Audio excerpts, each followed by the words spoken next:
আমরা দেখব 3 নাম্বারটা। এখানে sin থিটা সমান হাফ হলে tan থিটার মান কত? তাহলে sin থিটা সমান যদি হাফ হয়, এক্ষেত্রে আমরা অনেক সময় মানগুলো ডিগ্রির মানগুলো ভুলে যাই। সেক্ষেত্রে আমরা যেটা করব শিফট সাইন, এরপর এখানে যা আছে তা লিখব 1/2, শিফট সাইন 1/2 সমান দিয়ে কার মান বের করতে বলছে? tan থিটার মান। tan সমান অর্থাৎ 1/√3।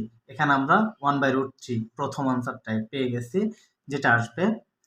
তাহলে সাইন থিটার ক্ষেত্রে আমরা বের করলাম। এখানে পরের প্রশ্নটা আছে ট্যান থিটা সমান 4/3 হলে কোসেক থিটার মান বের করো। ট্যান থিটা, তাহলে সর্বপ্রথম যেহেতু ট্যান আসছে দিয়ে দেব শিফট ট্যান, এরপরে 4/3 যা আসবে এখানে বের করতে বলছে কার মান? কোসেকের মান। কোসেকের মান কিন্তু আমাদের ক্যালকুলেটরে নাই।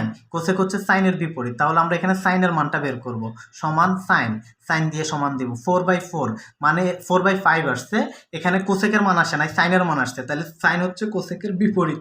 এখানে যেহেতু 4/5 আমরা লিখবো 5/4 হচ্ছে আনসার। কোসেক হচ্ছে 5/4 আনসার।